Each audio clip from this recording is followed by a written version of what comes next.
Hey guys, I'm here to do the review over chapters 13 and 14. Let them go over the ethics of, knowledge and when knowledge should be released.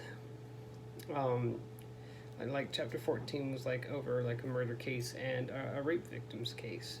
And, when is the privacy of the person over the knowledge that everyone should know?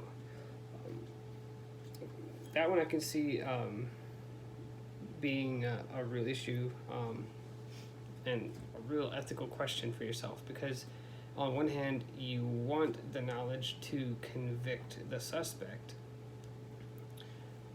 but on the other hand that knowledge is gonna possibly damage the reputation of the victim.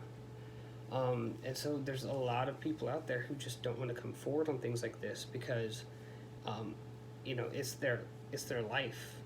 And a lot, rape victims have basically PTSD and nightmares afterwards, because it's a traumatic event. And then that person's privacy is almost like null and void, because the court needs the information to convict the person. And so it becomes an ethical question on whether you should pursue that knowledge or leave it private. And me personally, I don't really know, because I wouldn't want the suspect to get away with the crime, but I also don't want to hurt someone who's already been hurt badly.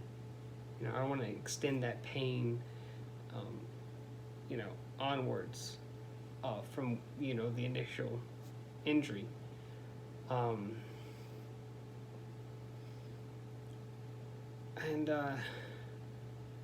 we see this issue with privacy over knowledge in a lot of areas. There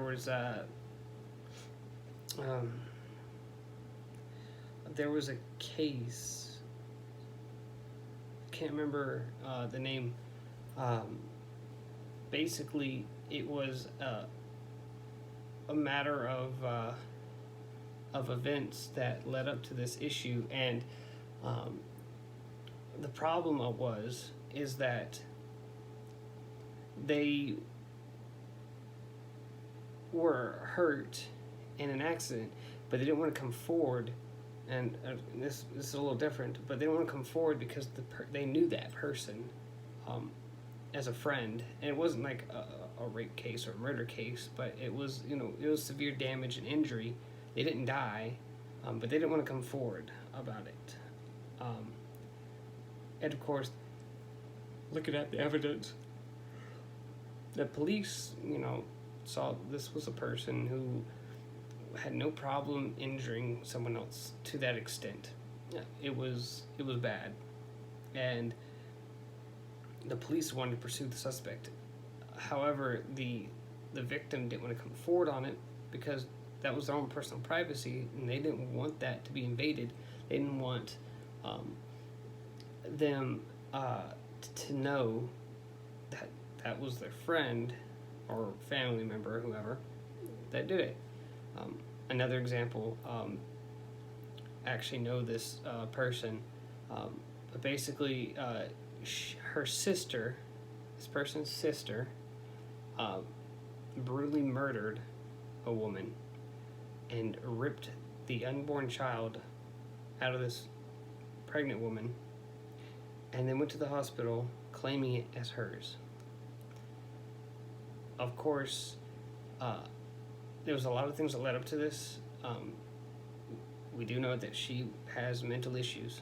She has like schizophrenia and a few other things.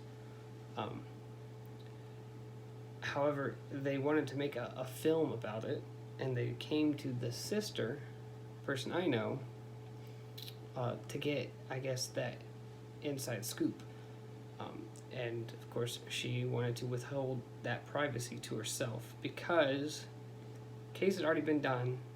She's already lost whatever dignity that she had with her family. But to have someone try to make a movie out of it, she felt was just horrendous, because now millions of people would see it. And, a lot of times these movies, they have actors, the story is loosely based on a real story or whatever.